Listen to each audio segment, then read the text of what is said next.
everyone. Thanks very much for joining the session today. So my name is Clare Gormley and I'm a senior academic developer in Dublin City University here in Ireland. And I'm here today with one of my partners in crime on this chapter, Dr. Suzanne Stone, who is a senior educational developer at the University of Limerick. And one of the other people who co-authored this chapter, which is chapter 4 in the book, Rob Lowney. He's unfortunately not available today, but we'll do our best to represent him also. So first of all, our chapter, which as I mentioned is chapter 4, it focuses on 2 specific examples of how ABC was applied to support the reflective process and enhance inclusivity in learning design.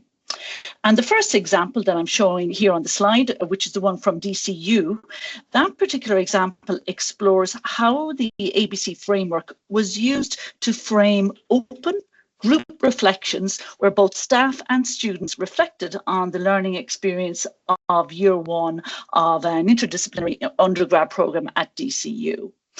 And the chapter describes how the 6 learning types of ABC, I'm sure lots of you here on the call are familiar with that, were developed into a checklist to use as a reflective lens for critically thinking about the effectiveness of one's teaching and one's course design. So with this checklist, and you can just see a little snapshot of it there in the right-hand corner, each learning type is accompanied by a range of reflective prompts asking direct questions about how the specific type was applied and how it actually worked out in teaching. And we found ourselves, when we were tinkering around with this a number of years ago, we found that this approach, it seemed to remind people more effectively of key activities within their courses and provide a pedagogically oriented starting point for those, particularly those who were unfamiliar with reflection and weren't used to using models like Gibbs and Rolfe and so on. So what we found was that this reflection process, this checklist, was also helpful, as well as using it with staff. It was also helpful to use it with students in a facilitated context. So through the specific example described in the first part of the chapter, the program team described how using ABC learning design in this reflective but also collaborative way, it helped to explore the program holistically, and it highlighted certain improvements that could be made with group and individual assessment, for example, and it also helped to highlight further professional development that was needed around rubrics and learning outcome alignment. And the same process, when students used it, highlighted the value of them reflecting as a group, and in the kind of feedback and the points that they raised, they also noted that having the reflection session facilitated by what they called neutral outsiders, academic developers from outside the program team, they found that helpful also. And you can read more details about that within the chapter itself. And obviously we've been applying ABC learning design at DCU for several years, and we've run lots of workshops to support program design teams. But with the examples that I've just described, we're also finding ourselves increasingly recommending it as a structured and very accessible framework for use in a reflective sense.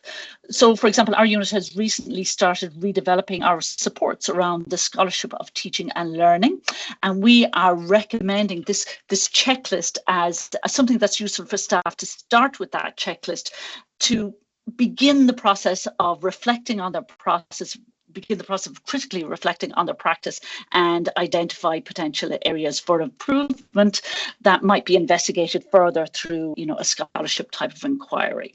So for our second example, though, that's kind of a snapshot of how the chapter from the DCU perspective, but I'm going to hand the reins over to Suzanne now to describe the UL. Okay, lovely. Thanks, Claire. So example 2 actually had its origins in DCU as well, where I worked with Claire and Rob until 2023. But I'm now working as a senior educational developer in the University of Limerick. And the focus on this example was on the development of universal design for learning, or UDL prompts. And the chapter also explores how those prompts have been applied in practice as part of the ABC learning design process at University of Limerick. So for those of you not familiar, and I'm sure many of you, universal design for learning is an approach to teaching, learning and assessment that aims to create an inclusive learning environment and learning activities for all students. And the MO of the UDL approach is to remove barriers in the learning environment or the learning activities by offering choice and flexibility for learners. And you can see there that, you know, it has a really nice kind of natural overlap with the ABC learning design model, which is based around 6 learning activity types, which naturally offers choice and flexibility. So the work on developing UDL prompts began in DCU by Clare in 2019, and the idea was to integrate prompts into the UDL cards to ensure that inclusion was at the center of the learning design process. And originally those prompts took the form of short questions around inclusive practice. But when I moved to UL in 2023, I worked with colleagues who lead on curriculum design and have been using the ABC model for a number of years as well to further develop the prompts to encourage a deeper level of reflection on inclusion. And for sustainability reasons, we decided not to reprint the cards. We decided that we would use QR codes and bit.lys rather than reprint those cards. So they're shared as resources in the book chapter, so may be useful for you to take a look at.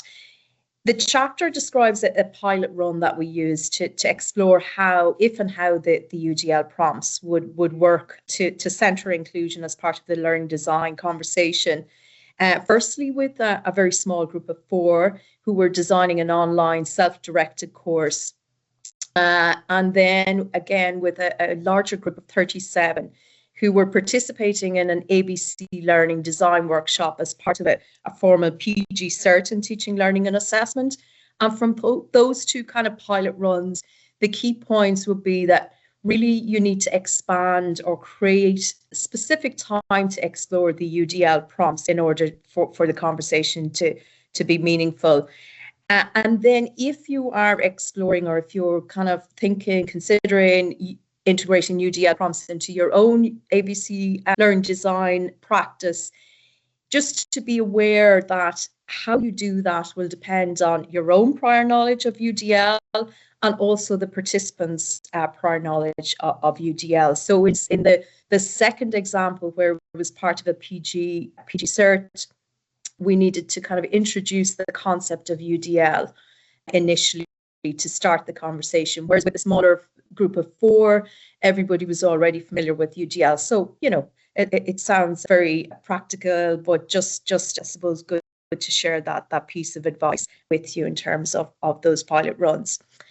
So in conclusion, I think we're running up to time now. From our 2 examples, we would conclude that the ABC model does offer an opportunity to open up and importantly to offer structure around conversations on key aspects of learning design, such as assessment design and inclusive practice. And you can, of course, read more about our work in chapter 4 of the book. And you can also take a look at some of the resources that we shared in relation to our examples.